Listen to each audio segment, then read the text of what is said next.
The air was thick with the promise of rain as Nathan Reed stepped off the plane, his combat boots hitting the tarmac with a dull thud. After 18 months overseas, as a federal agent embedded with military intelligence, he was finally home. The suburban sprawl of Oakwood Heights stretched out beneath a bruised sky, and all Nathan wanted was to surprise his wife, Sarah, and their kids, Mia and Lucas, with his early return. He'd pictured it 100 times during sleepless nights in a desert outpost. Their shocked smiles, Sarah's tears, the weight of his family in his arms. But as he slung his duffel bag over his shoulder, still in his military uniform, a nagging unease settled in his gut. Home wasn't going to welcome him as easily as he'd hoped. Nathan's brother-in-law, Ryan, was waiting in the airport parking lot, his Jeep idling under a flickering streetlight. They exchanged a quick hug, Ryan's grin faltering as he glanced at Nathan's uniform. "You sure you're ready for this?" he asked, tossing Nathan's bag into the back. Nathan nodded, his heart racing with anticipation. The plan was simple. Sneak into the house while Sarah was picking up the kids from school, hang a small "Welcome home, Dad" banner in the front yard, and wait for their SUV to pull into the driveway. It was nothing fancy, just a moment to mark his return after months of danger and distance. As they drove through Oakwood Heights, the neat lawns and identical houses should have felt comforting, but something was off. Ryan's grip on the steering wheel was too tight, his eyes darting to the rear VY-EW mirror. "You hear about Margaret Voss?" he asked, his voice low. Nathan frowned, vaguely recalling Sarah's complaints during their VY-Deo calls about the new HOA president, a woman the neighbors dubbed Karen-in-Chief. Margaret had turned their friendly community into a bureaucratic nightmare, issuing fines for minor infractions and ruling with an iron clipboard. Nathan had brushed it off as small-town drama, but now, as they turned onto a street, he sensed trouble brewing. Ryan parked in Nathan's driveway, and the two men stepped out into the cool evening air. Nathan's uniform was stiff from travel, his Sarah VYC weapon holstered discreetly beneath his jacket. As they carried the banner and Nathan's bags to the front door, a sharp voice cut through the quiet. "What do you think you're doing?" Margaret Voss stood on the sidewalk, her pearl necklace glinting under the streetlights, her graying hair pulled into a severe bun. She clutched a clipboard like a shield, her eyes narrowing as she zeroed in on the banner in Ryan's hands. "This is HOA property, and I don't recall APRO VYing any decorations," she snapped, her tone dripping with authority. Nathan set his bag down, forcing a polite smile despite the jet lag clawing at him. "Evening, ma'am. I'm Nathan Reed. This is my house. Just got back from deployment and wanted to surprise my family." He gestured to the canvas banner, its red and blue letters cheerful and unassuming. "It'll be gone by morning." Margaret's lips pursed, her gaze flicking from Nathan's uniform to the key in his hand. "Is that so? Did you submit Form 12B for temporary signage, per Section 6, Paragraph 2 of the HOA bylaws? Or do you think Military Sarah VYC exempts you from rules?" Her voice was laced with skepticism, as if Nathan were a con artist in a borrowed uniform. Ryan let out a nervous laugh. "Margaret, come on. Nathan's been Sarah VYing our country. Can you give him a break? It's one night." Margaret's eyes flashed. "Rules apply to everyone, Ryan. And you," she turned to Nathan, "I'll need proof you live here. For all I know, you're a squatter. That uniform, did you buy it online for this little charade?" Nathan's jaw clenched. He'd faced ambushes and interrogations in war zones, but being accused of stolen valor on his own lawn was a new low. "Ma'am, I'm a federal agent with military intelligence. This is my home. I've got ID if you need it." He reached for his wallet, but Margaret's gaze locked onto the faint outline of his holster. "Is that a weapon?" she shrieked, stumbling back, her clipboard raised like a barrier. "You're armed in a family neighborhood." Nathan raised his hands, palms out, his voice steady. "Ma'am, I'm authorized to carry as a federal agent. I'm showing you my credentials now." He slowly pulled out his badge and military ID, holding them up.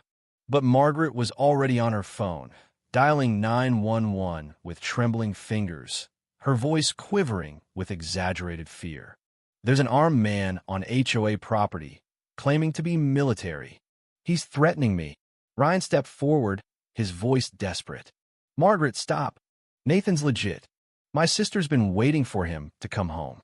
You're making this way bigger than it needs to be. But Margaret was in her element, describing Nathan to the dispatcher as a dangerous indie VY duel and Ryan as his accomplice. Nathan, sensing the situation spiraling, pulled out his phone and started recording. Ma'am, I'm documenting this because you're making false statements to law enforcement, which is a crime.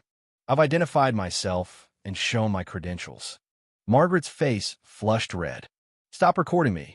That's a violation of HOA privacy policies, Section 11, Paragraph 3. Federal law supersedes HOA rules, Nathan said, his tone calm but firm. And filing a false police report is a serious offense. The next 10 minutes were surreal. Margaret paced the lawn, refusing to hang up with 911, embellishing her story with every step. She claimed Nathan had brandished his weapon, he hadn't, and was intimidating HOA personnel, he'd barely spoken. When the police arrived, 2 officers in a patrol car, their hands near their holsters. Nathan kept his hands VY Seibel and explained the situation, his credentials ready. The lead officer, a veteran named Sergeant Carter, glanced at Nathan's badge and broke into a wry smile. Agent Reed, welcome home. Sorry about the welcoming committee. He shot Margaret a pointed look, but she was undeterred, while VYing her clipboard and insisting Nathan had VY OLAT HOA rules. Ma'am, Carter said, his patience thinning. Did you call 911 over a welcome home banner? For a federal agent who just returned from deployment? Margaret doubled down. I called about an armed trespasser impersonating military personnel. How was I supposed to know he was legitimate? The second officer, Officer Lee, checked her notepad. According to Agent Reed's recording, he showed you his credentials before you made the call. Is that correct? Margaret faltered, her confidence cracking. Well, he showed me something, but it could have been fake. I was protecting the neighborhood. Nathan seized the moment. Officers, I don't want to press charges if MS. Voss agrees to drop this and let me see my family. That's all I care about. Carter nodded, GIVYing Margaret a chance to back off. But Margaret wasn't one to retreat. This isn't over, she hissed, her eyes blazing. The HOA board will hear about your disregard for our standards. Expect a fine. She stormed back to her house across the street, her heels clicking furiously. Nathan thought that was the end of Ida Bizarre Hiccup in his homecoming. He was wrong. As he and Ryan hung the banner, Nathan's phone buzzed with a neighborhood-wide email from Margaret. Titled Community Safety Alert, it warned of suspicious indie VY duels claiming military affiliation and urged residents to report active VY tie near Nathan's address. The implication was clear, and Nathan's anger flared. But before he could respond, Sarah's SUV pulled into the driveway. Mia and Lucas spilled out, screaming "Daddy," as they ran to him. Sarah froze, tears streaming down her face, and Nathan wrapped them all in his arms, the chaos of the past hour fading into the joy of their reunion. The next morning, reality returned. Taped to the front door was an HOA violation notice, listing infractions, unauthorized signage, failure to report an extended absence, and harassment of HOA personnel. The fine was due law 500, with due law 50 added daily until resolved. A separate motion, signed by Margaret, proposed EVY tie-in for willful violations of community standards. Sarah was furious, pacing the kitchen as she recounted Margaret's tyranny. She finding wins for a basketball hoop in their driveway, she said. She sent a violation notice to old Mr. Carter for planting roses without approval. Last week, she tried to fine the Lopezes because their toddler left a toy outside. Nathan's anger grew. This wasn't just about him. Margaret was bullying the entire neighborhood. He spent the day gathering stories from neighbors.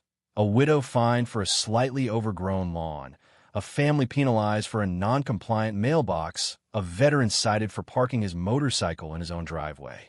Armed with this EVY denke, Nathan's recording, and his federal credentials, he contacted the HOA's attorney, bypassing Margaret.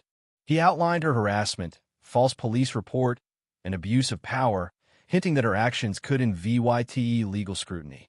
The response was swift. Within 24 hours, the HOA board called an emergency meeting. Nathan presented his case, playing the 911 recording and sharing the neighbors' stories. The room buzzed with outrage as residents added their own accounts. Margaret tried to defend herself, accusing Nathan of sabotaging community standards, but the board wasn't swayed. They voted unanimously to remove her as president and fine her due la $1,500 for the legal risks she'd created. Margaret's face was a mask of fury as she stormed out, vowing retribution. The neighborhood began to heal. A new president was elected, a retired librarian who valued community over control. The fine stopped, and the violation notices were rescinded. Nathan and Sarah hosted a barbecue, the laughter of neighbors filling their backyard. But late that night, Nathan found a note slipped under the door in Margaret's cursive. "You'll pay for this." He tossed it in the trash, a grim smile on his face. He'd faced worse than Margaret Voss, and he wasn't afraid. If you were the one in this story, how would you react? Would you stand up and fight back, or accept the unreasonable pressure and control from the HOA? Share your thoughts in the comments below. And don't forget to subscribe, like, and share this video with more people. Your small action gives us the motivation to keep bringing you more intense and engaging stories. Thanks for watching, and we'll see you in the next video.